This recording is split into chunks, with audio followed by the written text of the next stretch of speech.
On the morning of June 6, 1944, the largest amphibious invasion in human history began. Operation Neptune.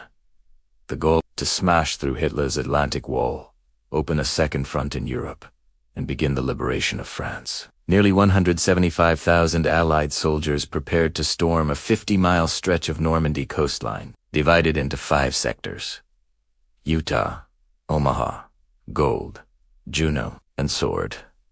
Despite the element of surprise, the cost would be high on every beach, but one would earn a particularly grim nickname: Bloody Omaha.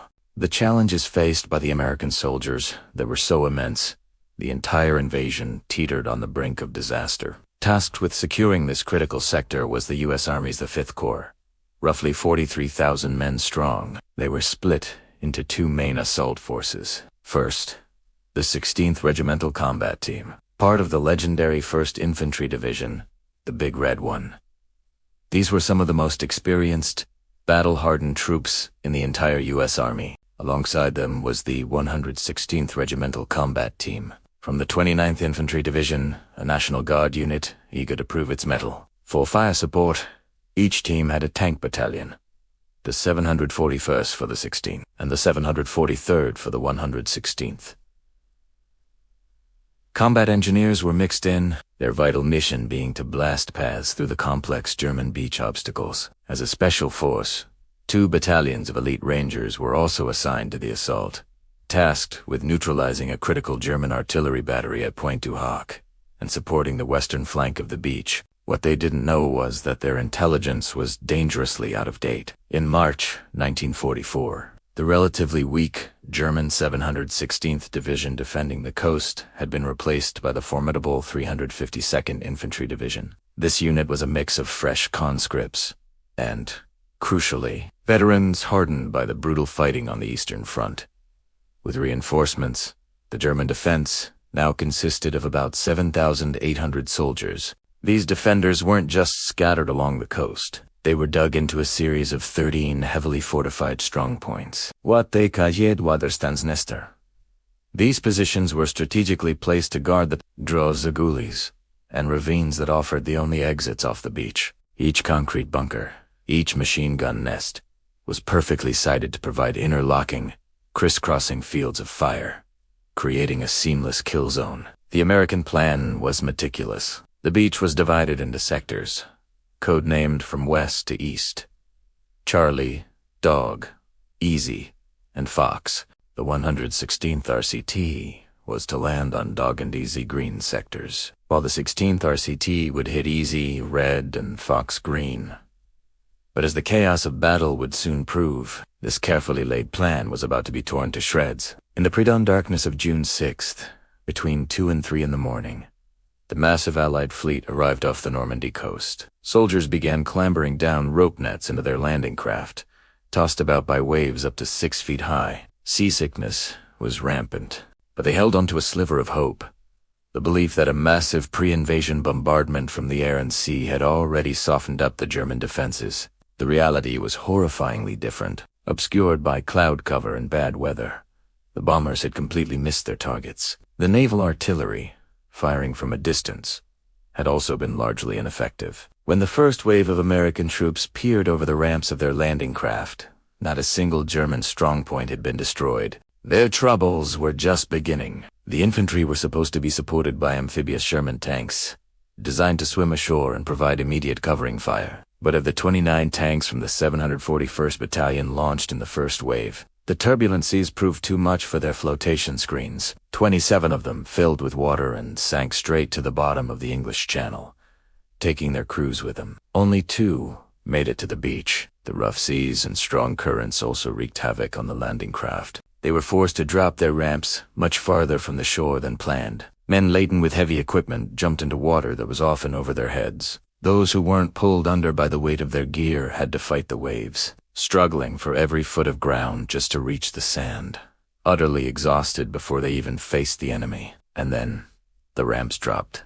The instant the steel doors opened, the air was filled with the terrifying, distinctive rip of MG-42 machine guns, nicknamed Hitler's buzzsaw. This was joined by the crack of 75mm field guns and the crump of 50mm mortars. Men were cut down in swaths before they even stepped off the boats, their bodies piling up in the surf and on the wet sand. To compound the chaos, the tide and winds pushed the landing craft far east of their intended sectors. Of the 9 infantry companies in the first wave, only 2 landed where they were supposed to. The rest found themselves on unfamiliar stretches of beach, their maps useless, their officers dead or missing. The command structure collapsed, with almost no tank support and communications shattered.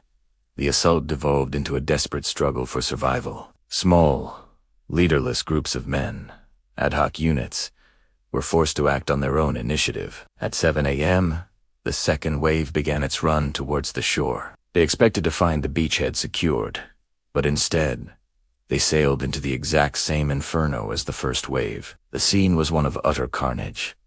The beach was littered with the dead and dying, wrecked equipment, and burning vehicles. By 9 a.m., casualties were estimated at a staggering 50%. The deadliest fighting raged around a strong point designated WN62, which poured relentless fire onto the Easy Red sector. It was in this moment of near-total collapse that the first glimmer of hope appeared. A small group of soldiers from the 16th Infantry's E Company, led by a lieutenant, spotted an undefended gap between 2 of the German strongpoints. Under fire, they scrambled across the beach, reached the base of the bluffs, and began the arduous climb to the top. Once they reached the summit, they could attack the German bunkers from the flank and rear, finally breaking the stalemate. Seeing the infantry pinned down and being slaughtered, the U.S. Navy made a daring decision. Several destroyers charged towards the coast, closing to within 1,000 yards of the beach, risking running aground. From this dangerously close range,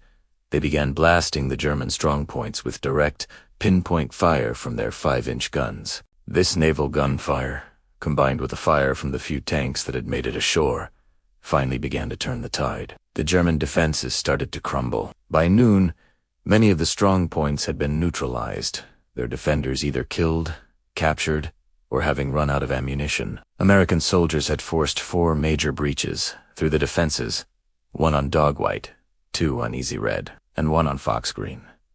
As the day drew to a close, the situation on Omaha Beach remained precarious. The beachhead was a thin, vulnerable strip, and the area was far from secure. But a crucial factor worked in the Americans' favor.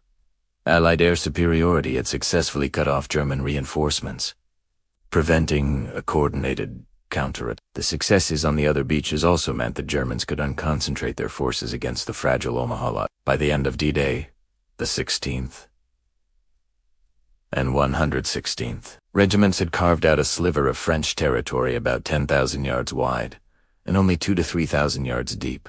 The price for this small foothold was immense. Estimates vary, but somewhere between 2,000 and 5,000 men were killed, wounded, or missing in action. It took 2 more days of hard fighting to finally achieve the initial D-Day objective, securing the beachhead and linking up with the British forces at Gold Beach.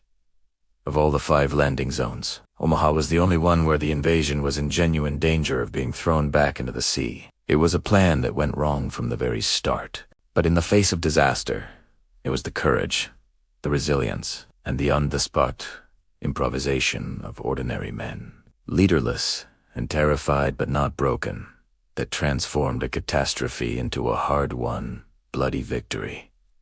Thanks for watching. If you found this story of sacrifice and courage as moving as we did, please consider liking this video and subscribing to our channel for more chapters from history. We'll see you next time.